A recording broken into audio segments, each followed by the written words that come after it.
جھنجھلاہٹ کی وجہ سے قرأت لمبی کرنا، سمجھے؟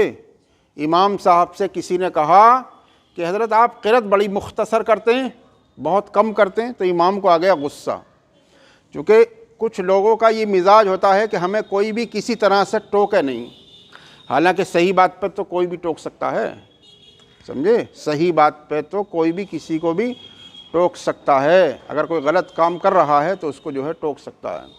لہٰذا کسی شخص نے اگر یہ کہا کہ آپ قرأت زیادہ مختصر کر رہے ہیں، زیادہ، بھئی فرض کیجئے کہ فجر کی نماز میں پڑھ رہے ہیں قل واللہ احد انا اعطیناک الکوثر، سمجھ گئے؟ لوگ وضو بنا رہے ہیں، نماز چھوٹ جائے گی، جماعت چھوٹ جائے گی، تو طوال مفصل کا جب حکم ہے، طوال مفصل کا حکم ہے اور یہی مسنون طریقہ ہے، تو قرأت جو ہے اس میں لمبی کرنا چاہیے، لمبی کرنا چاہیے، اور ایسی لمبی بھی نہیں جس سے جو ہے اکتاہٹ محسوس ہو۔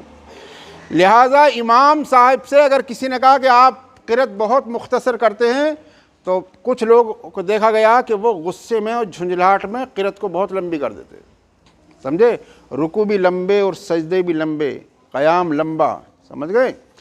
تو یہ تو ایسے ہی ہوا جیسے کسی شخص نے پوچھا کہ امام صاحب آپ کی آواز بڑی دھیمی ہے، آواز آپ کی بہت پست ہے، آپ کی آواز جو ہے وہ پیچھے تک پہنچتی نہیں ہے، پچھلی صفوں تک پہنچتی نہیں ہے، تو امام صاحب کہنے لگے ارے 700 روپے میں کیا محمد رفیع کی آواز لے گا؟ سمجھ رہے ہیں آپ؟ دیکھ رہے ہیں، یعنی آواز بھی اگر بلند کرے گا تو وہ اسی وقت کرے گا جبکہ اس کی تنخواہ صحیح ہوگی، تو یہ تو کوئی جواب ہوا نہیں۔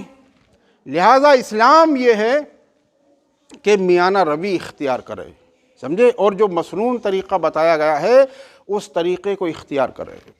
فجر اور ظہر کی نماز میں طوال مفصل یعنی سورہ حجرات سے لے کر سورہ بروج تک، اور عصر اور عشاء میں سورہ بروج سے لے کر سورہ لم یکن تک، اور مغرب میں قصار مفصل یعنی سورہ لم یکن سے لے کر سورہ ناس تک، یہ بہتر ہے اور سنت طریقہ ہے۔ میانہ روی انسان کو اختیار کرنا چاہیے، اور غصے میں اور نماز میں غصے کا تو کوئی مطلب نہیں ہے، جھنجھلاہٹ کا کوئی مطلب ہی نہیں ہے، لہٰذا شریعت کے دائرے میں رہ کر کام کرنا چاہیے۔